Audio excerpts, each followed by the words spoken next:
नमस्कार, स्वागत है आपका जेजेएन न्यूज़ में। मैं हूं आपके साथ संगीता। उत्तराखंड की केदारनाथ सीट पर उपचुनाव की आयोग ने तारीख घोषित कर दी है।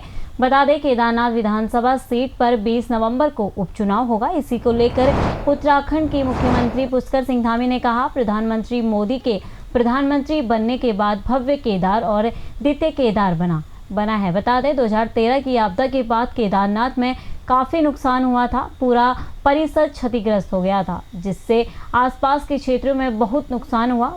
वहां पर नवनिर्माण और पुनर्निर्माण के कार्य किए गए और आज पूरे देश दुनिया का केंद्र बिंदु है। यही नहीं, वैश्विक रूप से भी पूरे देश दुनिया में प्रधानमंत्री भारत का मान सम्मान बढ़ा रहे हैं। विकास की तेज प्रकाश से जो गति हुई है वो आगे बढ़ेगी। केदारनाथ में जो आज तुष्टीकरण की राजनीति कर रहे हैं, जो केवल लोगों को बांटने की राजनीति कर रहे हैं, ऐसी राजनीति को लोग नकारेंगे और विकास की राजनीति को अपनाएंगे और केदारनाथ में बड़े अंतर के साथ जीतेंगे।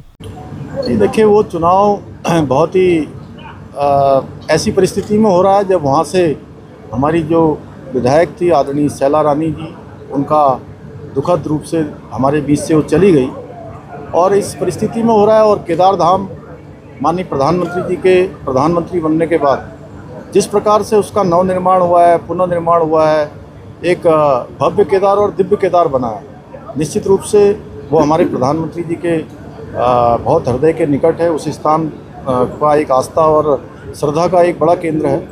तो वहाँ के लोग विकास जो वहाँ पर हुआ है उस विकास को आगे बढ़ाएंगे। पिछले दिनों जो आपदा आई थी वहाँ पर, उस आपदा में भी जिस प्रकार से तेज़ी से काम हुआ है सब लोगों ने देखा है। और मैंने भी कहा है, वहाँ जाकर भी कहा था, पहले भी कहा था कि जितने समय तक केदारनाथ क्षेत्र को नया विधायक नहीं मिल जाता, मैं भी उनके विधायक के रूप में काम करूँगा। उस कड़ी में अनेक कामों को हमने आगे बढ़ाया। विकास का क्रम वहाँ शुरू हुआ है।